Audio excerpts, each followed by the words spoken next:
Kalk gidiyoruz. Otobüse kalkmasına daha var. Otobüse değil, buradan gidiyoruz. Peşimizdeler.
علشان افتشي حالك خير في الساعة لو تمام وانا قبلك يعني. ضربات ضربات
Bir şey aradılar. Bulamayınca çok sinirlendiler. Herkesi döve döve götürdüler. Sonra sizi sordular. Peki başka bir şey oldu mu? Ha bir de biri geldi sana bir not bıraktı. Kim? Bilmiyorum. İsmini söylemedi. Söylemedi. Geçmiş olsun Brazi. Sağ olasın. Şu şerefsizlerin yaptığını gördün. İyi ki size bir şey olmamış. Neymiş? Reisi öldürmüşler. Not yazan katili bildiğini ama durumu acil diye görüşmek istediğini yazmış. Nerede görüşmek istiyor? Hefsel bahçelerinde. Ne zaman? Not eline geçer geçmez gel diyor. Kerim adam nasıl birisiydi Kerim? Babam boylarında sakallı kel biriydi. Notu Reşo bırakmış. Ver şu kim? Reisin adamı. Ağası öldürülünce paniğe kapılmış herhalde. Sıranın kendisine geldiğini sanıyor. Ben çıkıyorum. Haber yaparken reisin ismini saklamamıza da gerek kalmadı. Havayla tek başına mı gideceksin? Bu sefer ben de geliyorum seninle. Sen gelirsen belgeleri kim koruyacak Fırat? Onlar bizden daha önemli. Ya o zaman bunu al. Kullanmak şart değil, elimde olması bile işe yarar.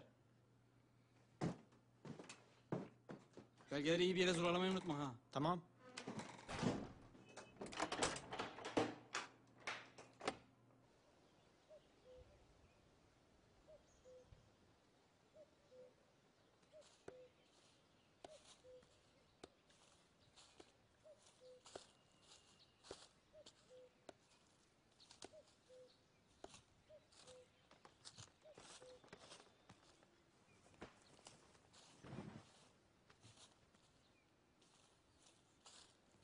Merhaba. Merhaba. Burası çok göz önüdür. Şöyle bu arka tarafa doğru gidelim.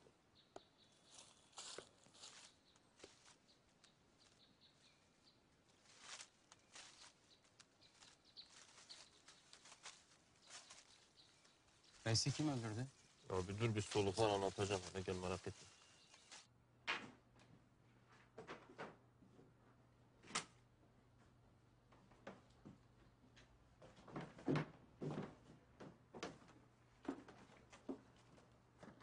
Hadi oğlum biz de gidelim artık. Dükkanı boş bıraktık. Ama baba ben Fırat abiye yardım edeceğim. Tamam oğlum gene gelir yardım edersin. Kerporek kerek. Babanın lafını dinlemiyorsun ha? Kerim hadi git sonra yine gelirsin. Ama Fırat abi ben sana yardım edeceğim. Bak Kerim burada işler çok. Şimdi git sonra yine gelirsin buraya. Hadi yürü.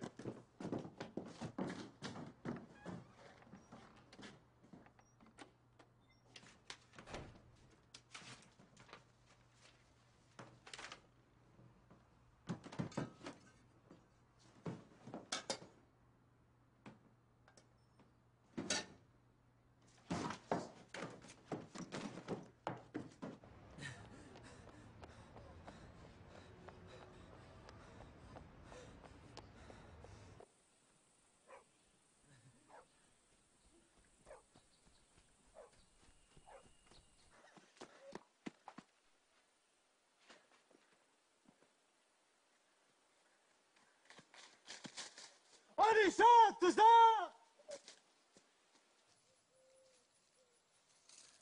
Buralarda yaşanmaz artık.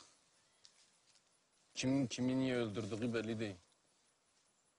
Allah için, devlet için, halk için, töre için. Herkes adam öldürmek için bir yol bulmuş kendine. Biz de zamanında birilerinin canını aldık. Bunu inkar etmiyorum. Devlet için adam öldürenler şimdi para için adam öldürüyor. Devlet için öldüren katil değildir.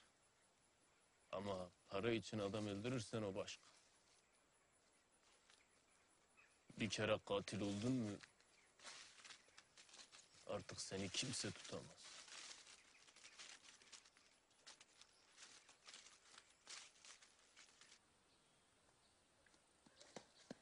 Arişat tuzak! Artık kanun tanımayan babasını bile tanımaz. Dün yardım ettiğin adam bugün senin kanını içmek için peşinden dolaşıyor. Artık töre müre kalmadı. Buralarda yaşanmaz. Çekip gideceğim buralardan.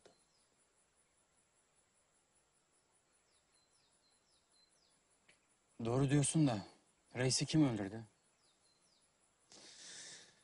Ya tamam anlatacağım baba. Hele sen bir ilk önce bizim güzel bir fotoğrafımızı çek böyle yakışıklı makışıklı olsun ha. Bak öyle herkese de fotoğrafımı çektirmiyorum ha. Dur. Böyle Amerika filmlerindeki gibi ha. Nasıl? Böyle iyidir.